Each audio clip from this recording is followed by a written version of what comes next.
Pemirsa, Anda kembali di Newsline. Kita akan masuk ke pembahasan mengenai pengganti susu adalah daun kelor. Kalsiumnya ya, kira-kira akan seperti apa ya. Jadi nih pemirsa, kali ini kita akan membahas hal viral lainnya ya terkait dengan program makan bergizi gratis. Karena ada bagian yang viral yang sedang banyak dibicarakan terkait makan bergizi gratis, yaitu terkait wacana atau isu menu susu diganti dengan daun kelor dan telur dalam program makan bergizi gratis. Jadi Jessica sebenarnya tahu nggak daun kelor bentuknya kayak gimana?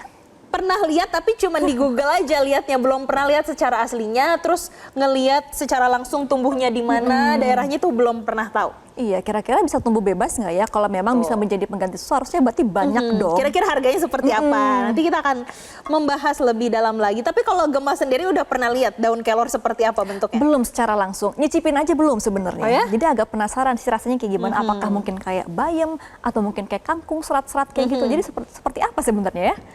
Oke, jadi pemirsa kita langsung saja ya ulas informasi terkait dengan daun kelor yang bisa menjadi alternatif pengganti susu yang pertama kali disampaikan Kepala Badan Gizi Nasional atau Bapak Dadan Hindayana. Oke, jadi Dadan ini menyebut untuk memenuhi program makan bergizi gratis ini nggak semua wilayah itu sebetulnya menyediakan susu karena tidak ada sapi perah, sehingga ada muncul ide untuk menggunakan daun kelor sebagai alternatif pengganti dalam memenuhi gizi tersebut. Oke, dan pertanyaannya sekarang nih pemirsa, apakah gizi kelor ini bisa menggantikan gizi susu?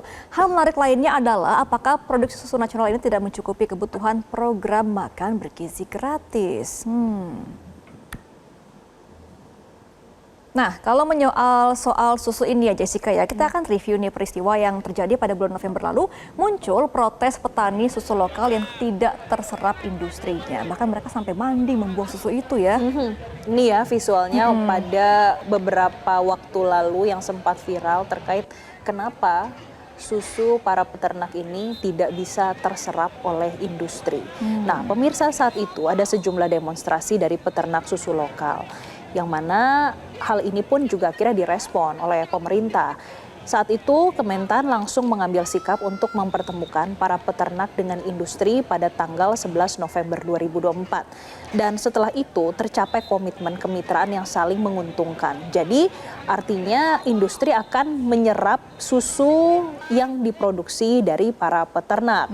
Kemudian Wamentan Sudaryono pada 11 November 2024 yang lalu dalam rapat kemitraan sapi perah juga menyampaikan kalau penyediaan susu berkualitas tinggi itu penting untuk program makan bergizi gratis. Ya, kita akan melihat ya, Wamentan pun mengatakan dengan seperti ini kalimatnya pemirsa. Kita akan bacakan untuk Anda bahwa setelah pertemuan tersebut, Wamentan mengatakan kami berfokus pada penggunaan susu lokal untuk mengurangi ketergantungan kepada impor dengan memberikan peluang bagi sektor swasta untuk mendatangkan sapi hidup demi mendukung produksi lokal. Jadi memang selama ini kita tuh banyak impor ya dari luar negeri untuk susu yang steril begitu ya, tapi sekarang ini mau difokuskan untuk susu lokal.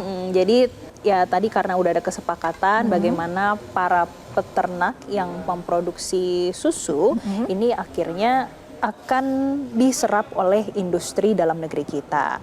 Nah, tapi pemirsa yang disadari saat ini kondisinya adalah bagaimana untuk meningkatkan jumlah dan juga kualitas produksi susu di tingkat peternak. Jadi pemirsa, data Kementan, populasi sapi perah di Indonesia hanya mencapai 500.000 ekor. Kalau kita lihat jumlahnya ini tidak sebanding dengan populasi yang ada di Indonesia, yaitu 270 juta orang. Oke, bahkan 10%-nya aja nggak mencukupi ya untuk kebutuhan susu ini. Dan pemirsa, pemerintah pun berencana menggantikan susu dengan daun kelor di program makan bergizi gratis. Lantas, bagaimana kandungan gizi dan nutrisi daun kelor ini? Apakah betul bisa menggantikan susu? Dan untuk membahas lebih lanjut langsung saja kita berbincang dengan Rektor Kepala FK Universitas Kristen Maranatha, Dr. Teresia Monika Raharjo atau yang akrab dipanggil Dokmo. Dokmo, ini netizen banyak banget yang membicarakan terkait dengan daun kelor bisa menjadi alternatif dari susu. Bener gak sih, Dok? Sebetulnya mungkin kita sesuaikan dulu, bukan alternatif pengganti, tapi opsi pilihan untuk daerah-daerah di mana lebih memungkinkan untuk menggunakan daun kelor. dibandingkan susu. Karena tadi juga sudah dijelaskan bahwa memang jumlah sapi itu perbandingannya memang mesti ditingkatkan lagi. Nah, untuk daun kelor sendiri tentunya berasal dari pohon kelor ya, Gemma dan Jessica. Ini memang kandungan nutrisinya sangat luar biasa lengkap. Nah, di dalam 100 gram daun kelor itu mengandung 7 kali vitamin C daripada jeruk, kemudian vitamin A 10 kali dari wortel, kemudian kalsium yang disebut juga oleh Prof. Dadang sebagai pengganti susu untuk menyediakan kalsium. Kalsium di dalam 100 gram daun kelor itu 17 kali dari susu. Kemudian daun kelor juga mengandung protein 9 kali dari yogurt, kalium 15 kali dari pisang, dan besi 25 kali dari bayam. Ini adalah kandungan nutrisi di dalam 100 gram daun kelor. Oke, Demikian nah, Gemma dan Jessica. Dok Mo, sebelum kita lanjut berdiskusi nih, aku mau tanya itu sebelah Dok Mo itu daun kelor ya? Oh, karena Karena saya banyak yang belum menanam tahu juga kan di sebenarnya rumah. ini. Heeh. Iya, ini adalah contoh daun kelor dari kebun saya sendiri, ya. Oh, Oke. oke. Nah, dan ini ditanamnya bisa langsung di tanah atau di dalam pot, Gemma dan Jessica. Oke. Jadi saya juga menginisiasi gerakan satu keluarga satu pohon kelor. Jadi demi membantu pemerintah itu bukan hanya pemerintah yang harus kerja keras atau pengusaha ataupun UMKM, tetapi seluruh rakyat Indonesia bisa membantu, saling bantu dengan menanam pohon kelor di rumahnya. Jadi pohon kelor ini dalam 3 sampai 6 bulan udah bisa dipanen daunnya. Nah, ini Oke, Dok seperti Mo, ini. taruhlah misalnya memang setiap keluarga punya nih daun kelor di rumah masing-masing. Nah, cara mengolahnya supaya vitaminnya nggak hilang, bagaimana? Sebetulnya saya juga mengadakan survei ya, waktu kemarin saya baksos di 13 titik. Ternyata masyarakat kita di daerah Jawa Barat ya, karena saya baksosnya di Jawa Barat, sudah mengenal apa yang dinamakan bening kelor. Jadi kayak sayur bening tapi bahan dasarnya dari kelor gitu. Jadi bening kelor. Nah, untuk mencegah supaya vitamin C-nya tidak turun banget, sebaiknya daun kelor ini tidak terlalu lama direbus. Jadi misalnya kalau misalnya airnya mendidih, pada saat mau dimatikan baru daun kelornya dimasukkan.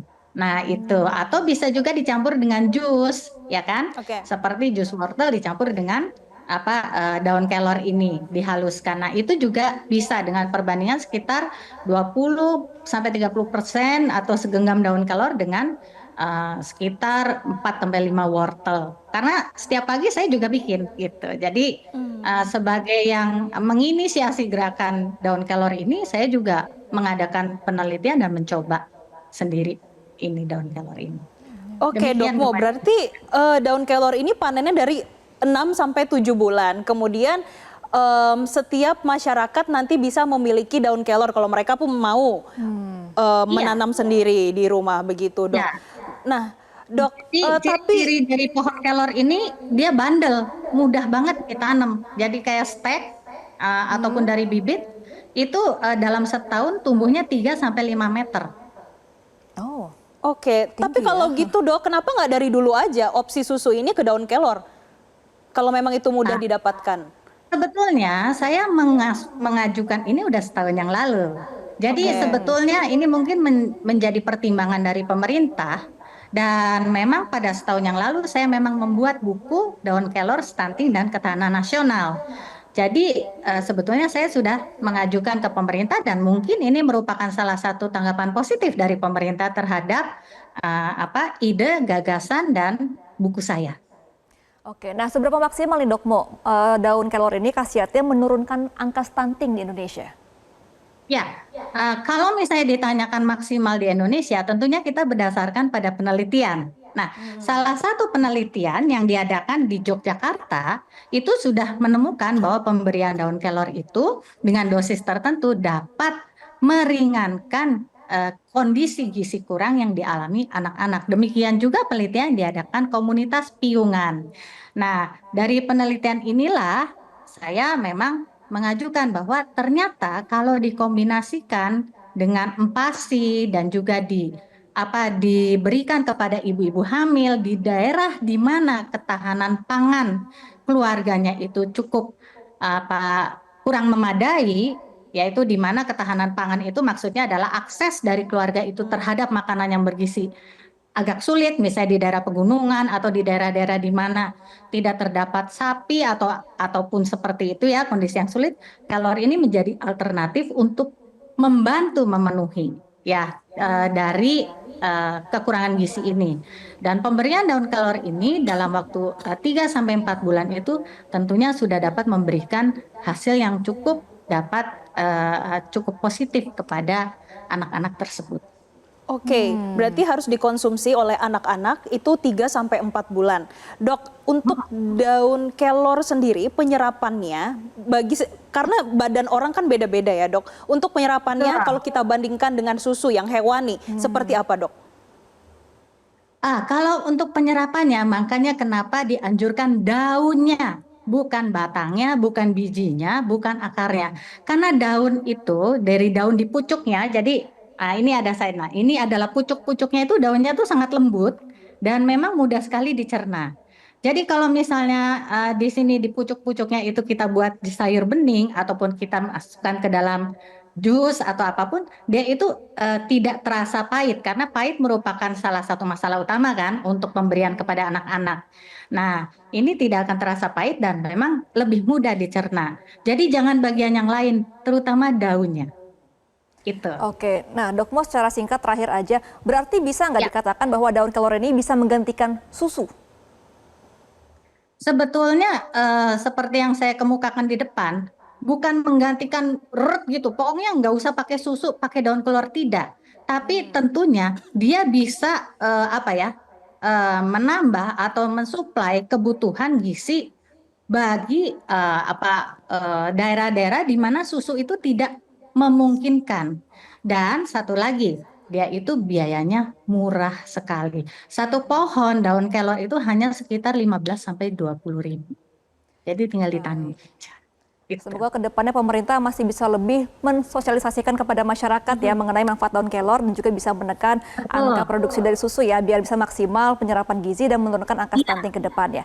Terima kasih Dok Mo selaku Lektor Kepala Universitas Kristen Maranatha sudah bergabung bersama kami dalam pada siang ini. Selamat kembali beraktivitas Dok Mo.